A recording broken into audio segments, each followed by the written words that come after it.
Today, we will preview the final round of the 2018 IMSA WeatherTech Sports Car Championship and one of the great American endurance races. This is Triple Crown Racing in partnership with Finnick Arrow. Let's get into it.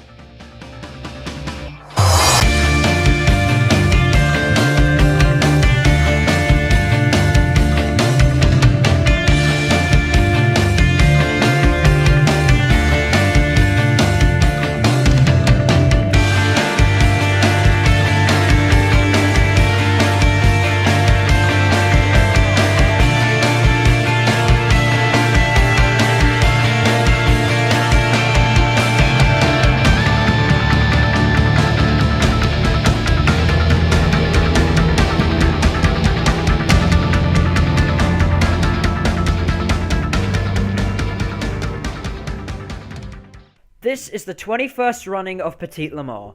The 10-hour race will be the final round of the 2018 IMSA Sports Car Championship. The championship and the race victory is up for grabs in all three classes and should still be a very interesting race despite the polemic date change of the 6 hours of Fuji.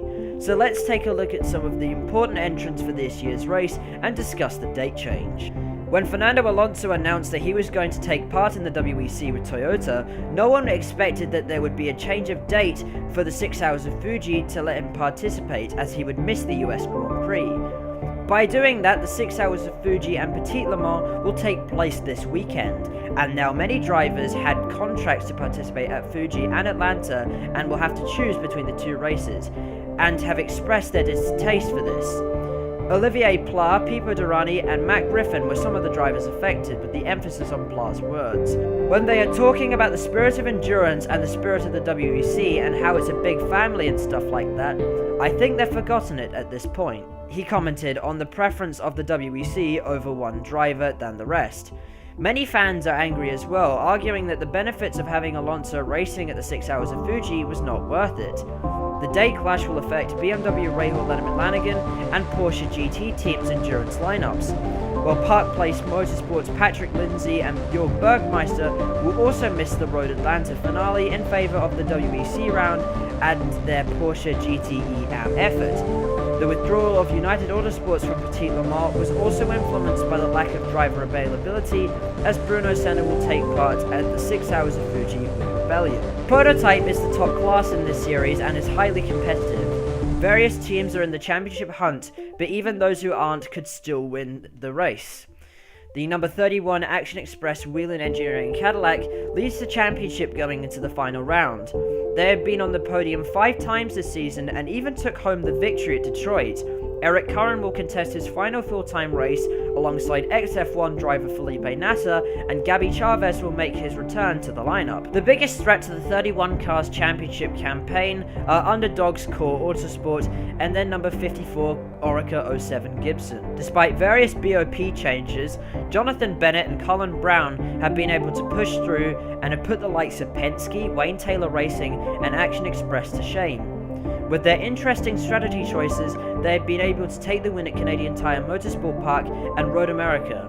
They also picked up impressive podiums at Daytona, Watkins Glen and Laguna Seca. They are second in the championship, trailing by only a few points, and will be joined for the final race by North American Endurance Cup contender Romain Dumas. The other Action Express car, the number 5 Mustang sampling car, has won the same number of races as Core, including this year's Daytona 24, but have lacked the consistency of the top teams.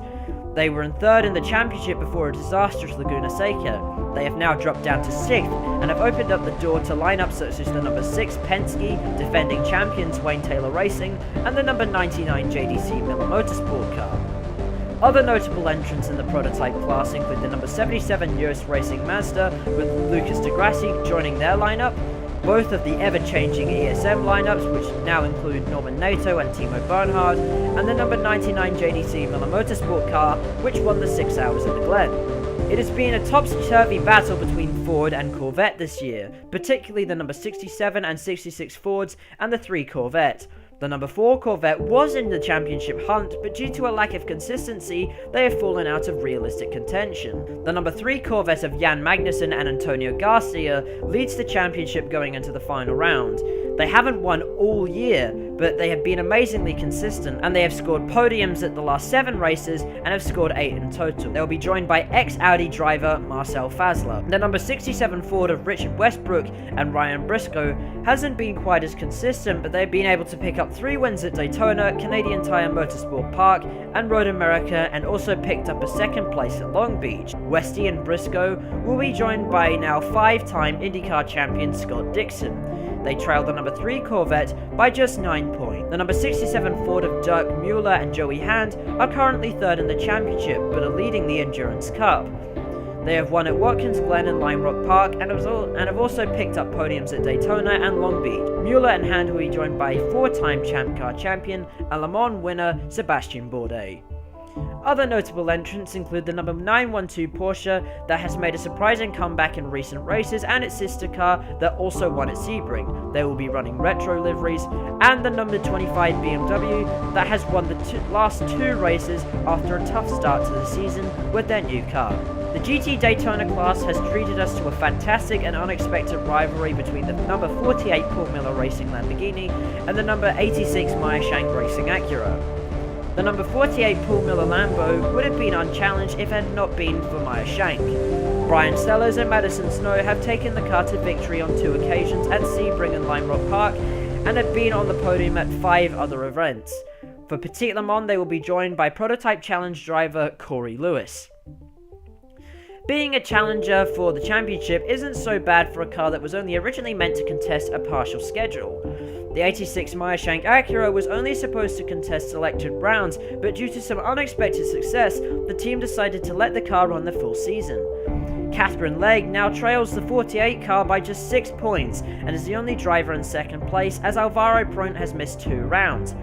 Beating the 48 crew would mean that Catherine Legge would win her first IMSA championship. Legge and Proent will be joined at Petit Le Mans by Trent Heinemann.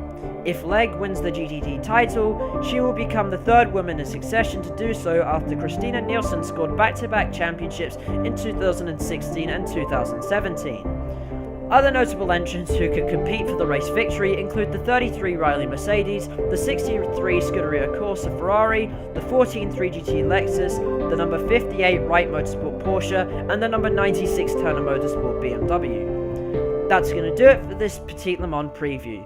Thank you for @FinnickArrow on Instagram for helping me make and write this video. Expect to see more of his work on this channel. Link to his page in the description below. Like, subscribe, and I'll see you next time. Goodbye.